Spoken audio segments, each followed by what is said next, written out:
Lovejoy Candelario, Franz Meika Binbin, and Vanji Soriano.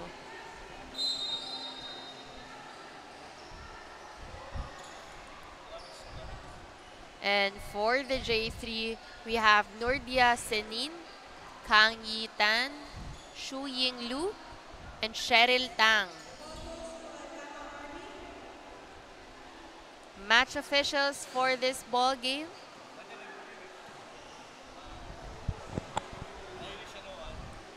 Iris Sanoan and ball possession would go to the Altama Army. Altama Army now gets their first bucket. Altama Army's Candelario getting that first shot. An answer there by J3, but no good. Altama Army here. Candelario again. Couldn't make that one. J3 wasn't able to get it. Still a no. Kabinbin. Out of bounds play.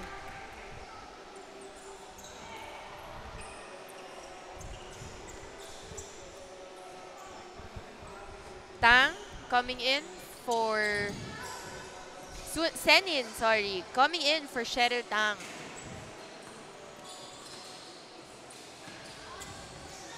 J3 for Kangitan. No good for that 2-point shot. Hana, ito kaninang Altama Army, no? They were upset by Eurotex Dream because they were able to lead the game, no? 0-9. Pero itong Eurotex Dream, nalabangan nila.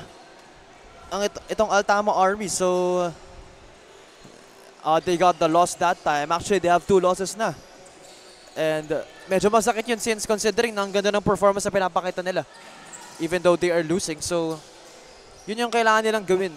They need to translate all their actions, no, all their smart moves, all their great plays into wins.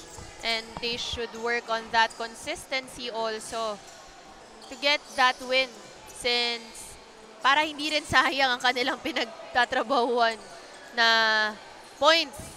And as we said earlier, and even yesterday, every point counts, every point matters here for this 3x3 games that we have.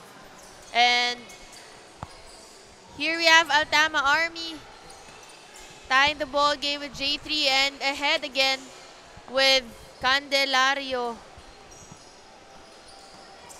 J3 now with the ball. No good for Senin.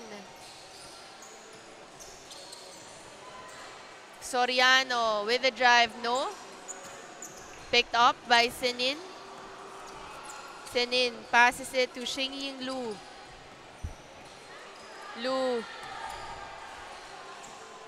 Altama Army was ready there. Kabinbin now looking for a space. Passes it to Soriano. Couldn't make that 2-point shot. And a foul given by the Altama Army. Again, no, ito si King Yitan. Meron na talaga tatapat sa kanya right here as meron ding big itong Altama Army with Camille Zambili on the floor. So, hindi lang basta-basta. Kang Yitan with that shot tying the ball game. And you know what's so funny to hear that upon our source, Kang Yitan is just a university student who is still currently representing her school back in Singapore.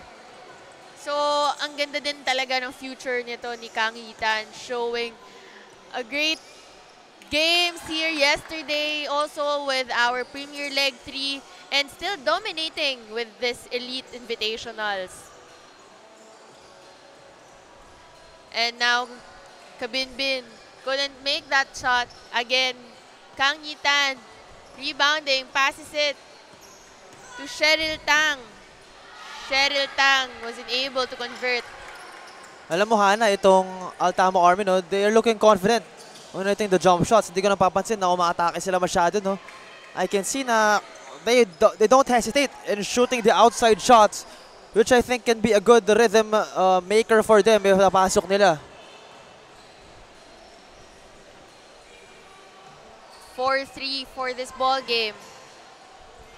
3 seconds to shoot.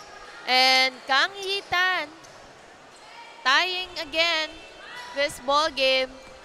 Kabinbin passes it to Soriano and commits a foul.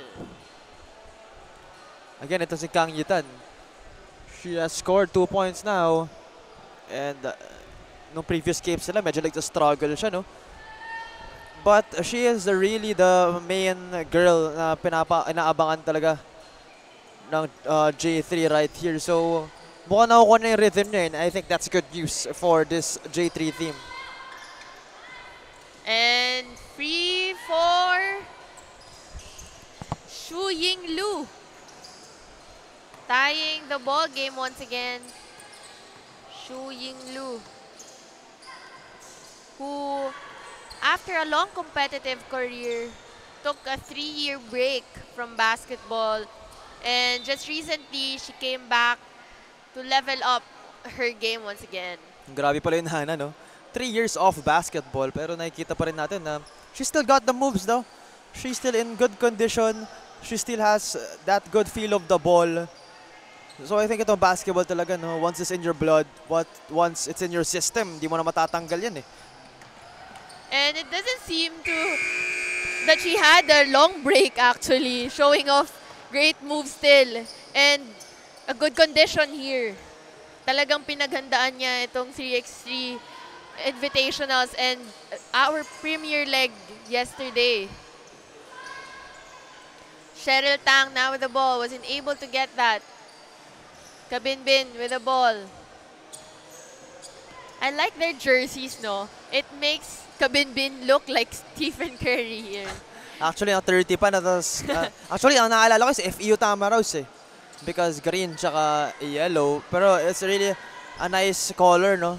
Para na-differentiate din natin ang dalawang teams. Kasi Curry, eh, with her 30 also as a jersey number. And focusing now with Altama Army with a 2-point lead here with 4 minutes and 31 seconds left. Hana, let me just comment itong si Kabinbin, no?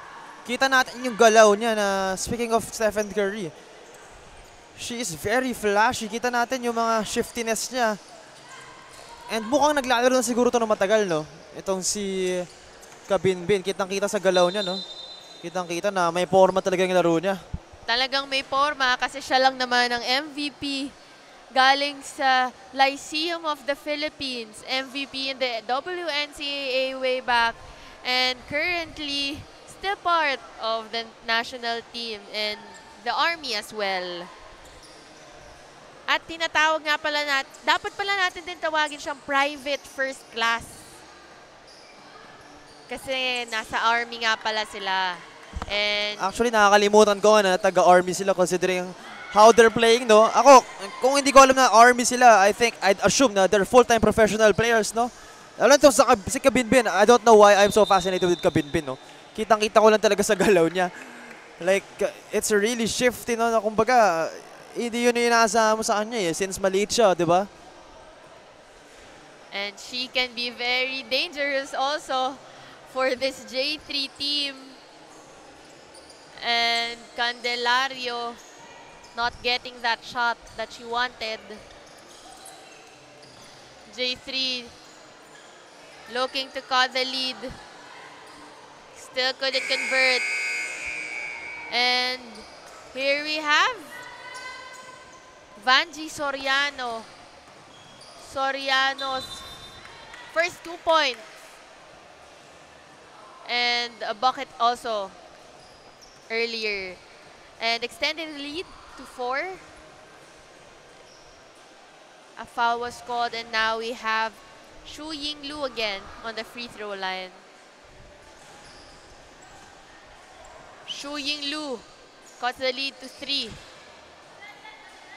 Army with the ball. Couldn't make that shot. Dark jerseys now. Looking for a teammate here. Kang Yitan. Kang Yitan was blocked by the Army. However, a miscommunication and an out-of-bound play there. 3 minutes and 1 second left for this ball game. Our score is 10-7 in favor of the Altama Army. Soriano again passes it to Sambile. Sambile for a jumper and good. 11-7.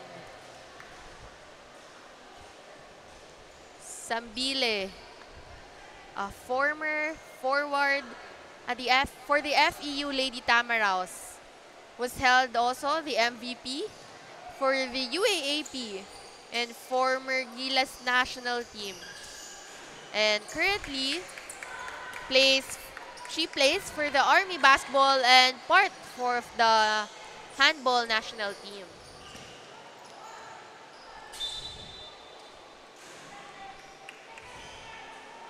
(11-7) still, with 2 minutes and 27 seconds left. Army shoots at it.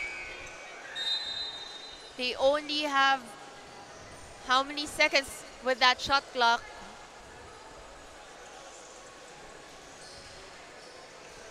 J3's ball now. We're approaching our dying minutes, Hana, no? The 2-minute mark, pero itong Altama Army tsaka J3 hindi masyado nakakalayo. And speaking of di nakakalayo, no, mas lalo pang pinalapit itong J3 ang score. Pero sumagot naman ulit doon si Lovejoy Candelario with an end one play. And let's see if she can complete this 2-point play.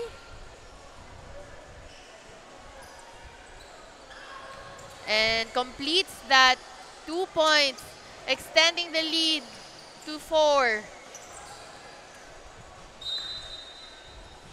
Shu Yinglu passes to a teammate, however, no one was ready to accept that ball. 13-9, Army wanting to get its first win. Sambile with a 2-point shot, no good. Lovejoy Candelario again with 7 points now. Kabinbin passes it to Lovejoy Candelario. So Sambile, a great cut there by Sambile, making it to 6 points against the J3. Kabinbin looking for a teammate, instead drives but no good. Rebounded by the J3. Senin with the ball, looking for a teammate. Kang Yitan for 2, no good. Again, Hana, hindi pa nananalo itong Altama Army. Pero sa ginagawa nila ngayon, actually parehas ng teams na to, no? Pero sa ginagawa ngayon ng Altama Army as Kabinbin hits a 3-pointer. Sa ginagawa ng Altama Army ngayon, I'm sure they will definitely win this ball game if J3 doesn't answer back anytime soon. And we only have 55 seconds left for this ball game. Let's see if J3 can still. But I think it's safe to say, mathematically impossible na rin, no? Because you have to hit a lot of shots. Yeah, exactly 9 points in 43 seconds. I think it's possible for 2-pointers, no? And 1 1-pointer, however, may possession pa yung kabila. So again, ayos, napamath ako dun, ah. And the J3 calls for a timeout to have a breather. This timeout is brought to you by Blue Refreshing Boost. And say hello to our audience there. And we can also check it out. Camille Claro. And you can still watch our live stream at the Facebook page of W Movement.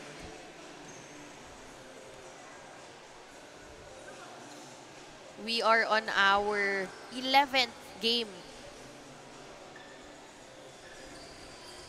So Cho, with these games, last few games, this will determine kung sino yung papasok na sa mga semis natin. Yeah, we're winding down, no? Medyo umuunti na ang mga teams na nasa ating competition today and nagiging intense na rin ang labanan. So it's definitely something our audience should watch out for. At ayun na nga, naabutan ng shot clock ang J3. And it's big for them since they have 9 points to make if they want to cut that lead and get this win. However, what will Altama Army do? And still a no-no for J3. Altama Army now looking for his last bucket. However, wasn't able to get that. J3 for 2, but still wasn't able to get this win as we head on to our final score with 18-11 in favor of Altama Army. Our final score again is 18-11. Altama Army takes the win. And our Uratex Matibay best player of the game is no other than Lovejoy Candelario, our former UE Red Warrior, part of the Medical 5 in the UAAP, and now plays for the Army and Netball team. Kanina nakita natin yung dominance na pinakita ni Candelario, although they fell short. But now, they finally got that win. Our Uratex Matibay best players saying hello to everyone.